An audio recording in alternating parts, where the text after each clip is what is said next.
All right, Shalom. First and foremost, I want to give all of the praises to the Most High and His Son, Yahweh, Ba'ashim Yahawashi, Ba'ashim Rakak Wadash, and double honor to the apostles of the great millstone, and salutations to the Yakim out there that continue to further this ministry throughout the four corners of the earth, and Shalom to those that are learning and listening and growing thereby as well.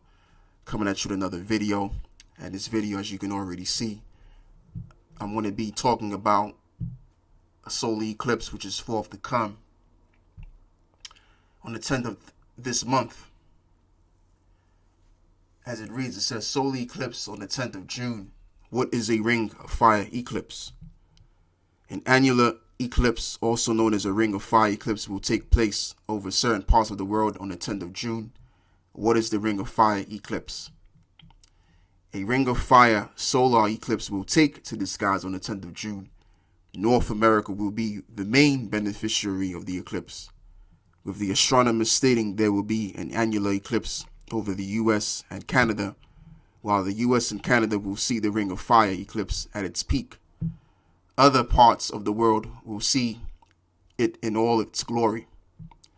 Greenland, the North Pole, part of Western Russia will get to see the total ring of fire eclipse. On the 10th of June, eclipse will reach its maximum at 11:41 a.m. according to time and data. However, those of us in the UK will only see a partial blocking of the sun, with the moon covering just a quarter of it, but elsewhere there will be a ring of fire eclipse. So that's all I got to read on that. And, what we see this as is nothing more than an omen of a future event. And that future event is going to be the one and only, the Son of Man, the begotten Son of God, which we call him Yahawashi. And he's coming back to deliver the children of Israel, but more in particular the elect, as the world likes to call him, Jesus Christ, which the letter J didn't even exist 2,000 years ago. The letter J didn't come until the 17th century AD. So 2,000 years ago, there was no man, there couldn't have been no man walking around calling himself, or the people calling him Jesus. That term never existed, because the letter J, or the pronunciation, the sounding of the letter J, never existed. Okay? So there you go. And, when the Lord comes back, as we always preach, and if you're unfamiliar with the gospel, which is the only gospel that we teach, this is not a type of gospel or a variation of something else, and this is something of a gospel that we came up with. No, this is the gospel, and the only gospel, the true gospel, that which was taught 2,000 years ago, when the Apostle Paul, and as well as the other men that was following the Apostle Paul, and then you had the 12 disciples, which was following Yahawashi. This gospel we're teaching. And according to this gospel, as we believe him to be, according to the Paleo Hebrew, as I've said and I'll say it again, his name is Yahawashi. And he's coming back according to the gospel, the only gospel, as I've explained, the kind of gospel that we have, which is the true gospel. He's coming back to deliver the children of Israel, and more in particular, the elect of the nation of Israel. And simultaneously, when the Lord comes back, as we do already know, the awakened, we know that the Lord is of the tribe of Judah, and we know according to the book of Jeremiah 14:2, he would be a so-called man of color. All right, as the world likes to call us, black people. The Lord is a so-called black man, and he's coming back as a man of color, not as this image that they have in these churches, these prominent churches, should I say, of this individual by the name of Chesed Borgia, which Chesed Borgia is where you get the white Christ from in these churches. So when you see that white Christ with the blonde hair and blue eyes, that's an actual man that lived on the earth during the 15th century. During the Renaissance period. And he was painted to be the Christ. It was commissioned that would be the case.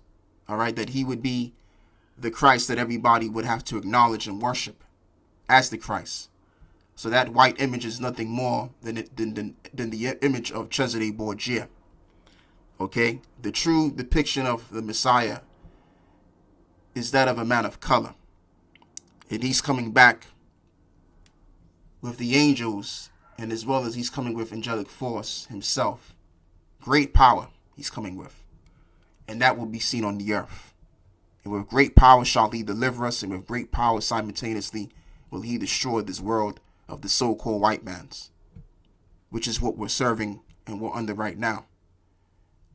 And more in particular, the people that govern this world, that truly govern this world, you can call them the shadow government or the Illuminati.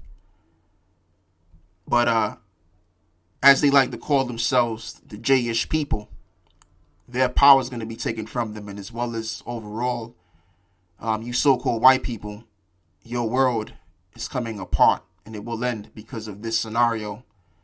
And the scenario we will all see. And the scenario is this, as I'm going to say again, the coming of the Lord himself, the Messiah. I'm going to say it again, and I'm going to move forward, and we're going to get to these scriptures. He's going to come and save us, the elect among us, and simultaneously he's going to bring an end to this world. And I'm going to show you in many ways later how he's going to bring an end to this world. All right, for those that are new in the truth, and as well as those of you devils that are viewing this video, because you need to be told the truth. So anyway, what we're going to do here is we're first going to read the book of Genesis 1, verse 14. So it says, "And the Most High said, let there be lights in the firmament of the heaven to divide the day from the night, and let them be for signs, and for seasons, and for days and years." So let's look up this word, signs. So if I'm pronouncing it right, the Hebrew word would be aitha or ata, but I'm leaning towards the pronunciation of aitha instead. So let's get into these biblical usages, shall we? Sign, signal, a distinguishing mark, banner, remembrance, miraculous sign, omen, and warning. So I'm going to focus on these three biblical usages, miraculous sign, omen, and warning, because that's exactly what it is. It's a miraculous sign. When you see solar eclipses, when you see the blood moons, these are all miraculous signs, phenomenons in some cases, what people say it is, right? But to us, these are warning signs and omens of a future event which is forth to come. And that future event is going to take place sometime in this generation. Okay, so let's get the book of Luke 21, verse 24, I believe. No, 25. And as it reads, "And there shall be signs in the sun and in the moon, and in the stars, and upon the earth distress of nations, with perplexity, and the sea and the waves roaring." And we're all seeing this together at the same time. We're seeing the confusion among the people day to day by people protesting and in some cases rioting. All right. Somehow, some way people are expressing as to what's wrong with their life and just in general the world, period. And then we're seeing the signs in the sun and in the moon, as it reads, and in the stars and upon the earth. Okay, the stress of nations. So we're seeing the signs and the stars, and as well as the sun and the moon. Okay, that's why we're getting solar eclipses, as we're going to experience and see in a couple of days' time, and as well as we have blood moons coming up. Okay, so these are all signs and wonders indicating to the elect, the ones of those that have been awakened amongst the children of Israel, which the children of Israel, I'm going to say, is you so-called black people, you so-called Latinos, and Native American Indians. And this is something that you got to know, especially of those that have come across this video, and especially those that are beginning to see exactly what we're teaching. All right. So the Lord is going to save those people instead.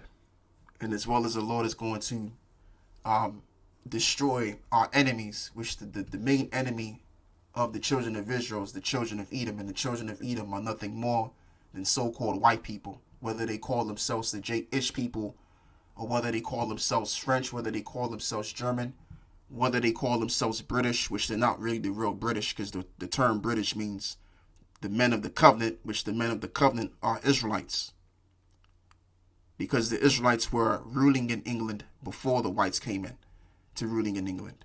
All right, and that's another video for another time. But anyway, let's continue to read on. It says,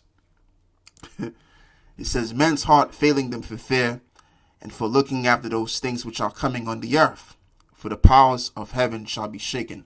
And I'm going to do a video on this, because what you have is you have Chinese people, or should I say their government, they're now investigating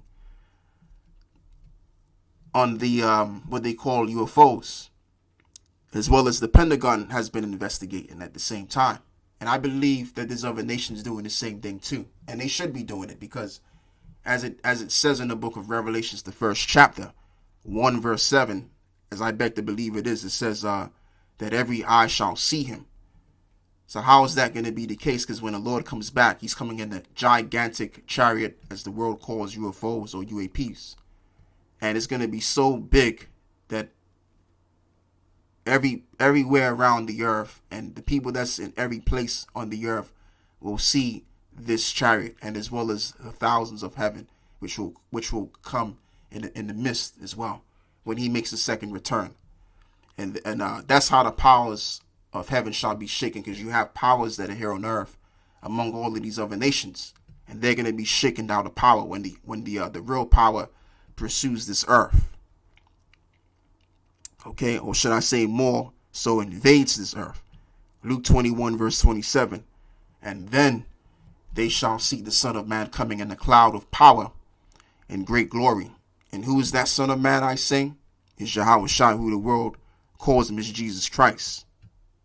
And he's coming back to save and to declare on the earth that he's the power of the earth. Acts chapter 2, and we're going to read verse 20.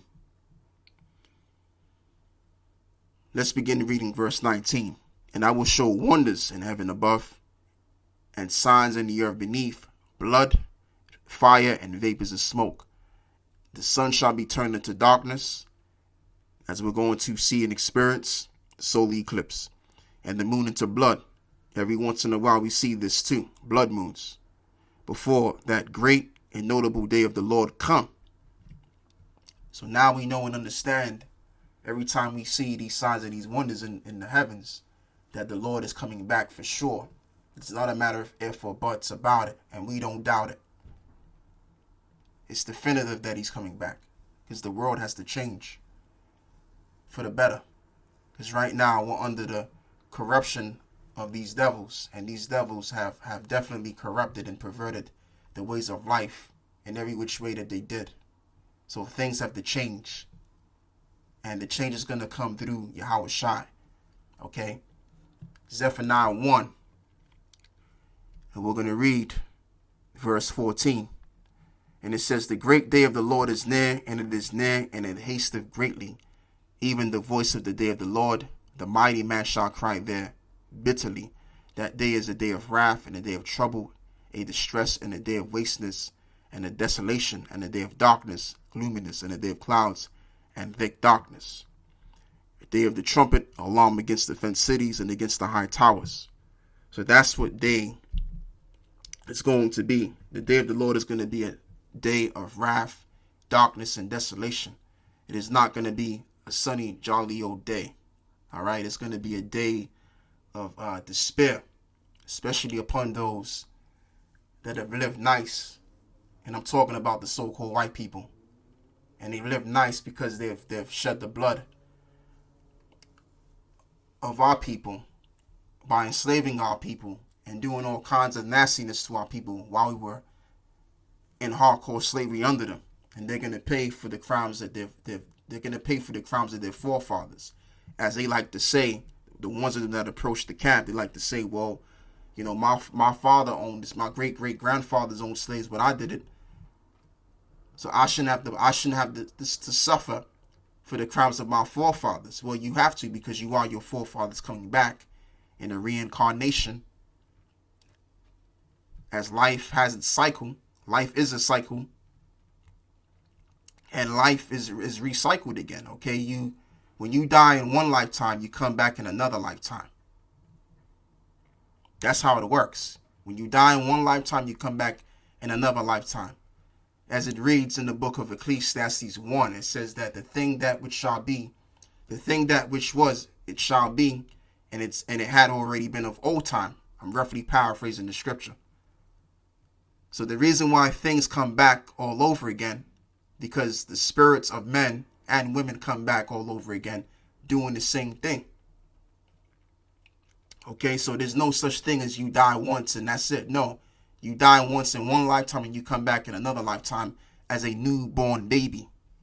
The body may be new, but the spirit in that baby is old, because you cannot destroy energy. Energy is for always, forever living.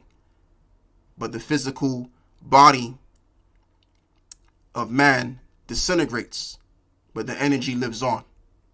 So when that energy or that spirit of you goes back to the Father, you're up in the heavens for a particular period of time, and then you come back down here on earth as a newborn baby, and you're there to, and you come back on earth, and then you serve your judgment. So let's just say, which is forth to come anyway, the majority of the Edomites in America, you so-called white people, die due to this nuclear destruction.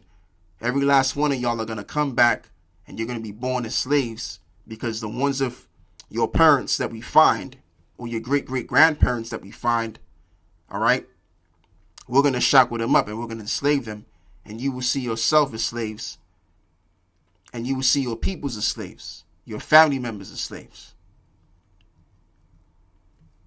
So there's no escape. There's no such thing, oh, I'm just going to die and that's it. No. You're going to die and you're going to come back on the earth and you're going to face your judgment. So we're going to move forward, and what we're going to read is Luke 12, verse 49. So let's get back here on topic, and let's deal with how the Lord is going to bring his destruction. As it reads, Luke 12, verse 49, I've come to send fire on the earth, and what will I if it already be kindled? So there you go. The Lord is coming back to send fire here on this earth. And it's not going to be the fire that you've seen already. It's going to be the kind of fire you've never seen before. And the way that the Lord is coming back, he's coming back in a very angelic way. Okay? So the whole world is going to see how the Lord is going to come back and how he's going to get down here on this earth. So let's read this. So as it reads, it says, because what I was talking about was us enslaving so-called white people and the other nations. And the reason why that's going to be the case, because the Lord obviously said that was going to be the case. But what I wanted to say is because they've led us into captivity. So as it is written in the book of Revelations 13, 9 and 10, it says, he that leadeth into captivity shall go into captivity. He that killeth with the sword must be killed with the sword. Here is the patience and the faith of the saints. So we patiently are waiting for that time to come to enslave the ones of us, to enslave the ones of our enemies that enslaved us. All right? To oppress them that oppress us. Isaiah 14 verse 1, for the Lord will have mercy on Jacob and will yet choose Israel and set them in their own land. And the strangers shall be joined with them, and they shall cleave to the house of Jacob. And the people shall take them and bring them to their place, and the house of Israel shall possess them in the land of the Lord for servants and handmaids. And they shall take them captives, whose captives they were, and they shall rule over their oppressors. So with that, I don't have to explain too much. It says what it says. Being that we're the Israelites and the world is getting access to that now, because we're bringing that information out there to the world just by reading scriptures and going into historical documentation. In some cases, the world is witnessing that. And as well as, I would go as far as to say, the elites been knew about this. But we as the Israelites, we're going to enslave the same people that enslaved us. And we're going to take them captives, whose captives we were. And as it reads, they shall rule over their oppressors. That's what's forth to come. People may have their own thoughts and ideas on what they think or believe is going to happen, but that which is written in the Bible is that which shall be here on this earth. So with that, I say, Shalom.